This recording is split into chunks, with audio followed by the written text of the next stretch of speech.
Chapter 6. Bree looked awesome, Bobby thought. She wore a short black skirt over red tights and a silky sleeveless red t-shirt. She had tied her black hair back with a red ribbon, but it had come loose soon after they arrived at the mill. Now it flowed down past her shoulders, waving behind her as she clapped and swayed to the music. Bobby watched Bree from the small stage as his fingers moved through the opening notes of That'll Be the Day. Through the flashing red and blue lights, he could see her standing alone near the back of the dance floor, clapping to the beat. What an excellent sound system, Bobby thought. He smiled at Paul and Arnie as their music flowed out over the crowded, throbbing dance floor. We sound great. Bobby began to do his Chuck Berry strut. His hands moved automatically. The music flowed through him, around him, inside him. The set ended too quickly. Bobby wanted a quaking, shaking blur of throbbing sound and flashing lights, dancing bodies, shouts, and cheers to go on forever.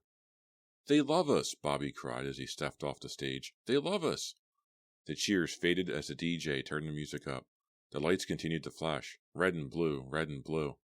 Bobby pushed through the jumble of twisting, bobbing bodies and shadows to the back of the dance floor, where Bree waited for him. "How was it?" he shouted.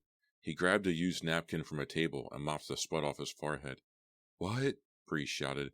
He leaned closer and shouted over the music. "How was it?" She smiled. "Great." Her tiny voice barely rose over the vibrating bass, the steady thud of synthesized drums. "It's too loud to talk," Bobby shouted into her ear. "Let's just dance." They danced for a few songs.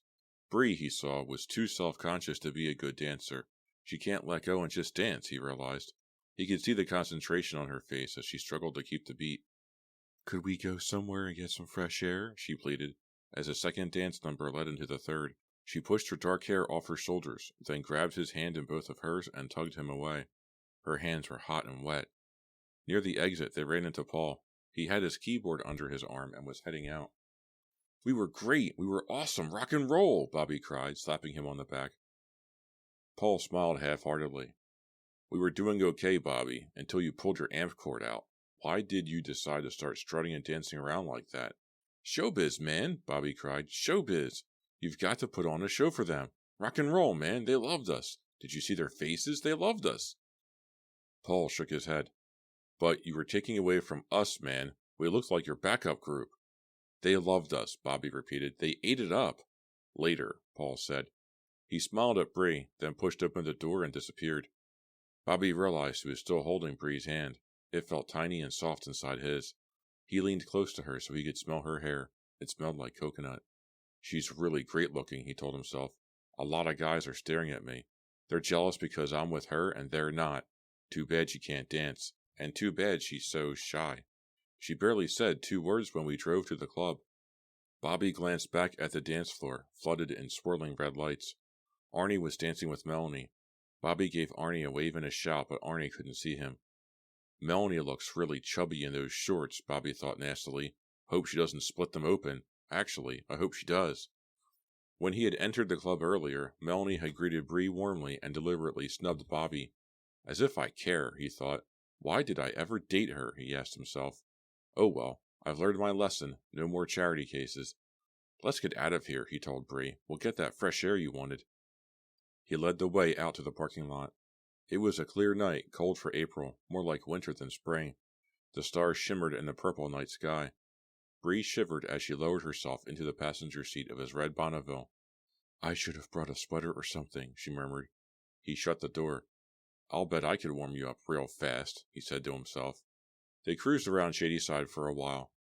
He slipped the CD into the player and turned it up. Classical guitar music. That always impressed girls, he knew. He had to do most of the talking. He talked about the band, about his classes, about the summer vacation in Hawaii his family was planning to take when he got home from working as a camp counselor in Massachusetts. He wished she weren't so shy and quiet, and he wished she wouldn't cling to the passenger door as if she might jump out at any moment. "You're the one with the monkeys, right?" she said as they drove by Shadyside High, now dark and empty. "I mean, your science project?" "Wayne and Garth? Yeah, they're mine." He drove with one hand, his right hand on the gear shift, even though the car was an automatic. "It's a diet experiment. I'm feeding Wayne only bananas and water. Garth is getting a mixed diet." "Where on earth did you get the monkeys?" she asked. "My uncle," Bobby told her.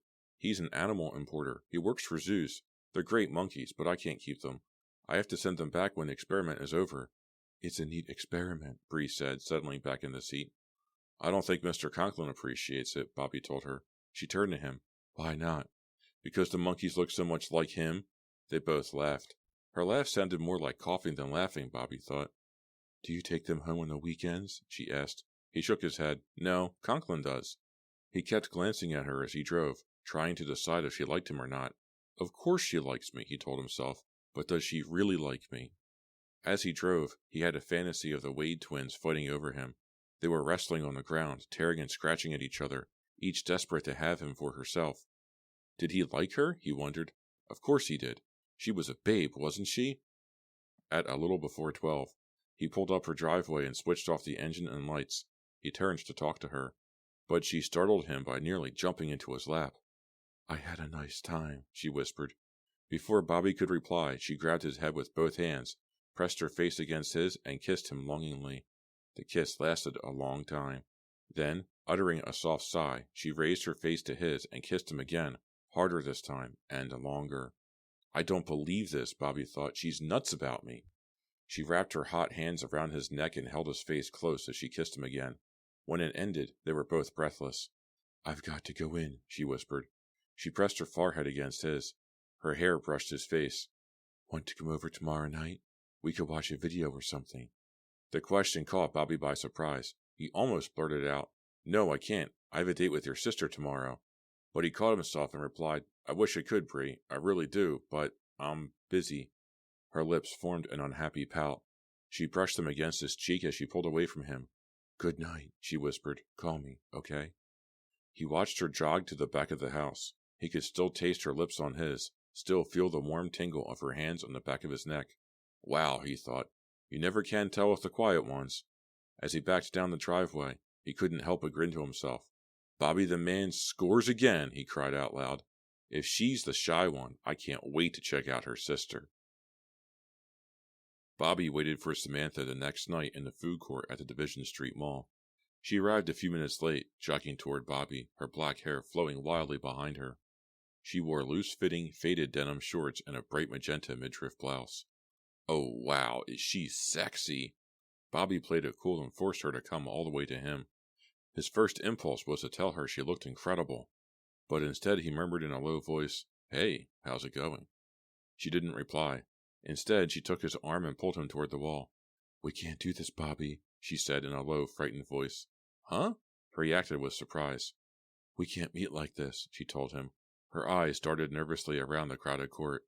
"Look, there's Bree." Chapter 7. "Huh? Where?" Bobby cried. As his eyes searched the crowd, he took a moment to realize that Samantha was laughing. "Gotcha," she murmured, taking his arm. Her green eyes stared triumphantly into his. "No way, I didn't believe you," Bobby insisted. "Then what was that terrified expression on your face?" she demanded. "You looked like you were going to swallow your tongue." "No way," he protested, laughing. "Well, I feel like we're in a spy movie or something," she confided in a low voice. "What if someone does see us?" Bobby shrugged. "No problem," he replied casually. She had thrown him off with her phony scare. Now he had to be extra cool, he decided, to impress her. "Did you bring the plans, Boris?" she whispered. "Do you know the password?" He snickered. "You're weird." Her expression turned serious again. Still holding his arm, she raised her green eyes to his. "I just feel a little strange sneaking around like this, Bobby. I mean, Bree told me she had a great time last night. I think she really likes you." "Hey, I'm a likable guy," Bobby boasted, flashing her his best smile. He checked out his reflection in a window and pushed back his blonde hair. "So, it's not nice of me to go out with you tonight, is it?" Samantha asked, staring into his eyes. "Well," Bobby couldn't think of a good answer. She answered before he could say anything. "Who wants to be nice?" she exclaimed. "Nice is boring." They both laughed. She is hot, Bobby thought, trying to be cool and not stare at the bare skin below her midriff top. She's not like her sister at all, he decided. "I noticed you in homeroom," Samantha said, following him to the ticket booth. "Hey, I noticed you too," Bobby replied with a meaningful smirk. "I mean, who wouldn't?" She giggled. She likes to be flattered, he decided. "You've got quite a reputation," she said. He stopped walking. He wasn't used to girls being so direct. She says whatever she thinks, he realized. "I mean, girls at school, They talk about you, Samantha confided. Yeah? What did they say? Bobby demanded. She flashed him a smile. I'm not telling, she replied coyly. You're already too conceited. Well, whatever you heard, it's probably true, he said. She laughed again. Her laugh was loud and throaty, he noticed, not like Bree's quiet coughing one. She has a lot more personality than Bree, Bobby decided, and it's obvious she's really stoked for Bobby the man. They stopped in front of the ticket booth. What movie do you want to see? Bobby asked. Eradicator 5? The special effects are supposed to be outstanding. Those films are so gross, Samantha replied. She grinned, then added, I love them. So, you want to see it? She frowned and pulled her hair back with both hands. I saw it already. Do we have to go to a movie? Can't we just hang out? Yeah, no problem, Bobby quickly agreed. She probably just wants to drive up to River Ridge and make out, he told himself. This one doesn't want to waste any time. I like walking around the mall, she said as they started away from the movie theater. You see so many cool things. You like to shop? He asked. No, Bree is the shopper. I just like to look. They entered the mall and walked for a while, stopping to gaze into store windows. In front of the Gold Barn, a jewelry store, she turned to him, a devilish expression on her face. Bree would kill me if she knew I was here with you, she confided. She won't find out, Bobby replied, checking out his reflection in the display window. Did you have a good time with Bree last night? Samantha demanded. Before he could reply, she laughed and pointed across the aisle. Look at those people. Do you believe them? She cried scornfully. They're eating hot dogs, nachos, and ice cream all at the same time. Think they know their way to the food court? Fat chance, Bobby choked. Uh-oh, he said quickly. I'm starting to sound like Arnie. Arnie, Melanie's boyfriend? Samantha asked. Yeah, he's my best friend, Bobby told her. Weird, she replied. He didn't understand her reaction, but he didn't have time to answer her. She pulled him into the Gold Barn. I thought you didn't like to shop, he protested. I don't, but I love earrings, she exclaimed. She dangled the 2 large gold hoops from her ears. See? Then she turned to the wall of earrings. Bobby glanced back through the small store. It was long and narrow, with a display counter across the back and walls of earrings on both sides. My cousin worked here one summer, he told Samantha. The owner knows me. Thrills and chills, she commented sarcastically. She handed him the gold hoops. Then she playfully pushed him out of the way to try on a long, dangly pair of silver earrings. Help me with these, she said, holding her hair back with one hand and inserting the earring into her pierced ear. Oh, wait, I like those better. She reached for another pair and held them up to him. Look, Bobby, silver fish. Aren't they great? He nodded. Which one do you like better, the dangly ones or the fish? Oh, never mind. I'll try them both on. As she tried on the first pair, Bobby turned to the display counter and back. He didn't recognize any of the salespeople. His eye fell on a large sign in the center of the wall. In bold red type, it declared, Shoplifters will be arrested and prosecuted to the full extent of the law. He juggled the 2 gold hoops in his hand. They looked like solid gold, but they were actually hollow and light. Excuse me, miss, a saleslady called out from across the store. Samantha was reaching for a pair of delicate gold heart-shaped earrings. It's against store policy to let customers try on pierced earrings. Please, don't put on any more. Sure, no problem, Samantha said with a smile. Aren't these great? She asked. Great, Bobby replied without enthusiasm. I could shop for earrings all night, she told him. Well, this is going to be an exciting night, he teased, rolling his eyes. She turned to him, her eyes lighting up. You want excitement? She seemed to be challenging him. He grinned. You know my reputation, he boasted. I'm always pumped for a little excitement. Okay, she said, grinning back. Let's go. She started to the door. Hey, wait, Bobby hurried after her. Your earrings. Samantha didn't look back. With quick, steady strides, she continued toward the open doorway. Bobby ran to catch up with her. He had her gold hoops in one hand. He grabbed her shoulder with the other. Those heart earrings. You didn't pay for them. He glanced back at the salespeople behind the counter in the back. Were they watching? I know I didn't pay for them, Samantha whispered, shoving her earrings into her pocketbook. Let's go. What are you doing? Bobby demanded. I'm taking 100% discount, she said casually. As they stepped into the doorway, they heard a loud, urgent call from the back of the store. Young lady, stop. Young lady. Bobby hesitated, but Samantha grabbed his hand and tugged on it. Young lady, stop, stop. Bobby glanced back to see 2 salespeople racing toward them. Samantha pulled him out the door. Bobby, run, she cried. Chapter 8. Run, Samantha screamed. She let go of Bobby's hand and darted into the crowded mall. Bobby uttered a single gasp, then took off after her. "Stop them! Hey, stop!" Angry shouts rose over the voices of the crowd. Glancing back over his shoulder, Bobby saw a middle-aged man and a young woman running at full speed after them. "Look out!" Bobby nearly collided with a wide double stroller with 2 sleeping toddlers. He stopped short, dodging to his left. "Watch where you're going!" the woman behind the stroller snapped. "Sorry," Bobby called back, and started running again. He lost Samantha for a moment, then spotted her magenta top in a crowd in front of a CD store. "Stop them! Hey, stop them!" The 2 salespeople were still in pursuit. "Samantha!" Bobby called breathlessly. She didn't seem to hear. He watched her disappear around a corner. Bobby stopped short to avoid stumbling over 2 little girls carrying ice cream cones. Then he plunged around a corner. He felt a sharp stab of pain in his side as he caught up to Samantha. "Ow! Wait up!" To his surprise, she was laughing excitedly, gleefully. They cut across the near end of the food court, ducked through a line at the McDonald's, ran between 2 rows of yellow plastic tables. The pain in Bobby's side grew sharper. He took a deep breath and tried to will it away. "Whoa, Samantha, wait!" Past a Gap store, then a Walden Books. The pain in his side faded. He was breathing hard, running fast, right behind her now. Her black hair flew out behind her like a pennant on a windy day. He caught up, passed her, saw her green eyes glowing with excitement. She was still laughing. He glanced behind them. No sign of the salespeople. Had he and Samantha managed to lose them? Had they gotten away safely? "Whoa, Samantha, why?" he asked breathlessly. "Why'd you do it?" "For fun," she shouted. She kept running, her dark hair flying behind her, and he ran with her. People backed out of their way. Bobby ignored their angry, surprised shouts. They turned a corner past a donut shop. They darted in front of a group of teenagers heading into Pete's Pizza. Bobby gasped as a gray uniformed security guard stepped forward. The man blocked their path, his eyes narrowed in anger. "Oh no, we're caught," Bobby murmured aloud. Chapter 9. Bobby stopped so quickly, he bumped into Samantha. He was breathing hard and his side ached again. "Not so fast," the security guard said. He pushed his gray cap back on his head and stared from one to the other with bloodshot eyes. "Caught," Bobby thought. "We're caught." Of all the dumb stunts, he told himself, still struggling to catch his breath. Why did Samantha do that? And why did she drag me into it? "What's your hurry?" the guard asked in a slow drawl. We're late," Samantha managed to stammer. Pretty lame, Bobby thought.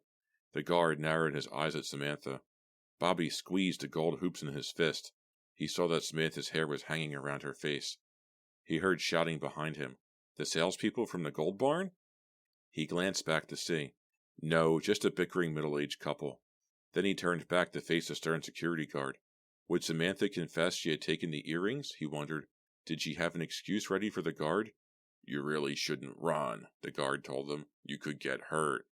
"Sorry," Samantha told him, lowering her eyes. "These floors can be slippery," the guard warned. "So take it easy, hear?" "Yes, we will," Samantha said solemnly. "Sorry." The guard made a gesture with one hand, dismissing them. "Young people, always in a hurry," he muttered to himself as he turned and headed off.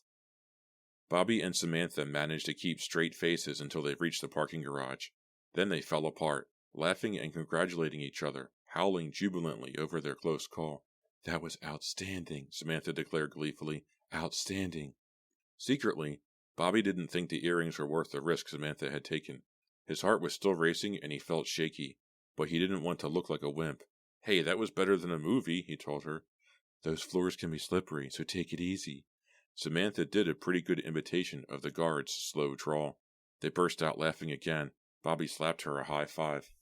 "When that guard stopped us, I nearly had a cow," Bobby admitted. "He was old. We could have taken him," Samantha replied casually. Bobby stared at her. What did she mean by that? Was she just joking? "Let's get out of here," she cried, her eyes flashing with excitement. They jogged across the garage to his red Bonneville, their sneakers loud on the concrete.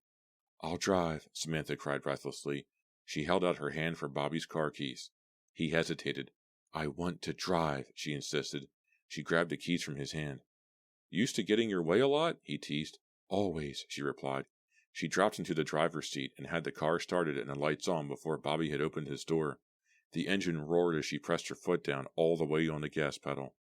Are you used to a V6? Bobby asked warily. This car has a lot of pickup. She squeezed his hand. I can handle it, she replied dryly. Bobby grabbed the door handle as she backed out of the parking space without looking. The tires squealed as she went forward and roared around the corner toward the exit. She bolted through the exit without slowing to turn into the traffic on Division Street. She ignored the honking horns. Bobby swallowed hard and slumped low in the passenger seat. Samantha tossed her head back, laughing loudly. What's so funny? Bobby demanded, as she cut off a pizza van to get into the middle lane. The look on your face, she replied. Don't worry, Bobby. I'm a good driver. She got back into the right lane. More horns honked angrily behind them. Bobby glanced at the speedometer. She was going too fast. He started to tell her to slow down, but stopped himself. He was supposed to be cool, he told himself. So how cool would it be to scold her for driving too fast? I love speed, don't you? She asked, making a sharp, squealing turn onto River Road. I love going fast. It gets me so pumped. She glanced at him coyly. Me too, Bobby replied, trying to sound as if he meant it. Where are we going? You'll see. She rolled down her window. The cool wind made her hair flutter wildly behind her. This is great. This is great, she cried, shouting over the roar of the wind. Houses with streetlights gave way to dark woods. They were driving along the river now, Bobby knew. He saw Samantha floor the gas pedal as the road began to climb to the rock cliffs that overlooked the riverbank. I don't believe this, he thought. Is she driving to River Ridge? River Ridge, the high cliff overlooking the Conanoka River and the town, was the big makeout spot for Shadyside teenagers. Wow, she doesn't waste any time, Bobby thought happily. Finally, she slowed the car as they reached the top. She guided it past a couple of parked cars and pulled to a stop at the cliff edge beside a clump of tall shrubs. Samantha cut the engine and the lights, then pulled her disheveled hair back with both hands. Well, look where we are, she whispered, staring out through the windshield. Nice driving, Bobby said with a grin. You haven't been up here before, have you? She teased. Maybe a few times, he replied, leaning toward her. I think I like you, she murmured. As they kissed, he wrapped his arms around her shoulders. The kiss lasted a long time. I don't believe these twins, Bobby thought. He remembered Bree's kisses, so hungry, so needy. I can't wait to tell Arnie, Bobby thought as they stopped to catch her breath. Arnie will totally freak out. He kissed her again. Bobby the man will be the talk of Shadyside High on Monday, he told himself. No one will believe I made out with both Wade twins in one weekend. What was it Samantha had said to him when they met at the mall? You have quite a reputation. Yeah, that's what she said. Well, you ain't seen nothing yet, Bobby thought. When word gets out about this weekend, the all-Wade weekend, everyone will know who's the coolest guy in school. I am the king, Bobby thought, kissing her again. The king of rock and roll. Samantha pulled back and stared at him, her eyes half shut. I told you I like to go fast, she whispered. Bobby settled back in the passenger seat. This girl was just so hot, so hot. He wondered if it would be too late to call Arnie that night. What are you thinking about? Samantha demanded dreamily. I'm just thinking how great you are, Bobby lied. Smooth, very smooth, he congratulated himself. She opened her eyes wide. Do you like me better than Bree? The blunt question startled him. Yeah, sure I do. She smiled. The wind fluttered her hair. She settled back on the car seat and stared out the windshield. Bobby followed her gaze. The black sky was dotted with a million tiny white stars. A hazy sliver of cloud cut the pale full moon in half. I'm a little different from my sister, Samantha said softly, staring up at the sky. Yeah, Bobby agreed. Then he added, but you two look so much alike. You really do. How do people tell you apart? Samantha turned to him with a sly smile. There's a way to tell us apart, she said coyly. How? Bobby demanded. She brought her face close to his and whispered in his ear. When we get to know each other better, I'll show you. Her soft breath tickled his ear, made a chill run down the back of his neck. Wow, he thought. Wow. I think Bree really likes you, she told him, her smile fading. I think I like you better, Bobby replied. You'd better be careful, she said, avoiding his eyes. Huh? What do you mean? Well, she hesitated. Bree is kind of fragile. Fragile? You'd better be careful not to hurt her, Samantha warned, raising her eyes to Bobby's. Bree can be a little strange when she's hurt. Bobby stared hard at Samantha. A cloud drifted over the moon and her face darkened. Samantha, what do you mean? He asked. I really don't want to talk about it, she told him. Her eyes narrowed. Just be careful with Bree, Bobby. Be very careful. Chapter 10. Bobby slammed his locker door shut and headed down the hall. The final bell had rung. The school was emptying quickly. A riff from an old Chuck Berry song kept repeating in his head. As he made his way to the music room, he was thinking about trying it on the guitar. The band was really starting to cook, Bobby thought, waving to some kids heading out the door. Bright afternoon sunlight burst into the hall as they pushed the double doors open. Too bad Paul was threatening to quit, just when they were starting to play so well together. Paul had given an excuse about having to get an after-school job. But Bobby thought he knew the real reason. Paul was jealous of him. He's a good, dependable player, but he doesn't have my style, and he knows it. Turning a corner, waving to a group of girls from his class, he decided to have a talk with Paul. I'll tell him how much we need him, Bobby decided. I'll make him think he's the leader, make him feel like a big man. He'll stay. Spotting Kimmy Bass at her locker, Bobby crept up behind her and gave her hair a hard tug. Kimmy shrieked angrily and spun around. Bobby, you creep! She sneered at him. Get your disgusting paws off me! You love it, Bobby shot back, grinning. Creep? Kimmy repeated in a low voice. Are you doing anything Saturday night? Bobby asked her. She stared at him suspiciously. Why? Just asking, Bobby said, his blue eyes returning to stare. No, I'm not doing anything, Kimmy told him. Then why not take a bath? Bobby let out a high-pitched hyena laugh. Ah! Kimmy let out a disgusted cry and punched him in the chest. You really are a pig, Bobby. Oink oink, takes one to know one. He backed away from another flying fist, and, chuckling to himself, hurried down the hall. She's nuts about me, he told himself confidently. Totally nuts about me. But I don't have time for her now. I've got enough to handle. Twins. Arnie and Melanie were standing by the music room window talking quietly. Paul was noodling at his keyboard. Hey, what's up? Bobby called. Arnie called out a greeting, but Melanie only acted disgusted, narrowing her dark eyes and then turning toward the window. I see you're having a bad hair day, Melanie, but why take it out on me? Bobby demanded. Melanie didn't turn around.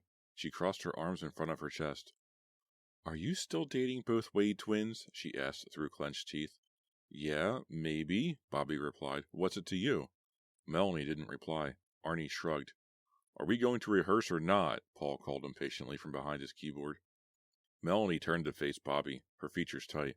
I don't believe you, she said sharply. Bobby grinned back at her. I don't believe it either, he exclaimed. Two at once. Even I'm impressed. When are you not impressed with yourself? Melanie accused. Paul's right. We've got to practice, Arnie interrupted. But Bobby saw that Melanie was determined to have her say. You have a study date with Samantha the other night and Bree showed up at your house. Is that really true? She demanded. Bobby grinned. I guess people are talking about me, huh? Is it true? Melanie asked. Bobby nodded. Yeah, no problem. Samantha got out the back door just as Bree came into the living room. Bree didn't suspect a thing. Close one, man, Arnie murmured, grinning. Wow. Melanie flashed Arnie an angry look, then returned to Bobby. Everyone in school is talking about it, she told Bobby. I know you think it's really great, but what makes you think Bree won't find out about you and her sister? Is it your problem? Bobby shot back. They're my friends, Melanie replied with emotion. Hey, mine too, Bobby replied with a smirk. He grinned at Arnie. They're wearing me out, man. They're too much, even for me. Arnie started to laugh, but Melanie's stare made him cut it short. I can't believe Bree hasn't figured it out, she told Bobby, shaking her head. How can you and Samantha do that to her? Bobby shrugged. Bree's a big girl. She can take it. But, Bobby, Melanie insisted shrilly, what happens when Bree finds out? She'll be so hurt, feel so betrayed. You could tear their whole family apart. That's the breaks, Bobby replied with a shrug. He headed to the cabinet for his guitar. Bobby studied his face in the dresser mirror. It was a little after 9 o'clock, and he still had plenty of homework to do, but it was hard to concentrate. He had been lying on his bed, his government text open in front of him, but thoughts of Bree and Samantha kept him from reading. If I had to dump one of them, which one would it be? He asked himself. They were so alike, yet so different, and they both seemed to be totally crazy about him. He had pulled himself up and walked to the mirror. Brushing his blonde hair, he studied his face, his smile. He liked what he saw. The phone on the desk rang, interrupting his admiration session. He let it ring a few times. If it was a girl, he didn't want to seem too eager. He finally picked up the receiver and said hello in a low voice. Two's company. Three's a crowd, a voice whispered in his ear. Huh? Bobby pulled the receiver from his ear and stared at it, as if that would help him recognize the caller. Hey, who is this? He demanded. Two's company. Three's a crowd, the whisperer repeated. You'll pay. Huh? What's the joke? Bobby asked, struggling to hear the words, listening for a clue to the caller's identity. You'll pay, the voice repeated menacingly. You'll pay double.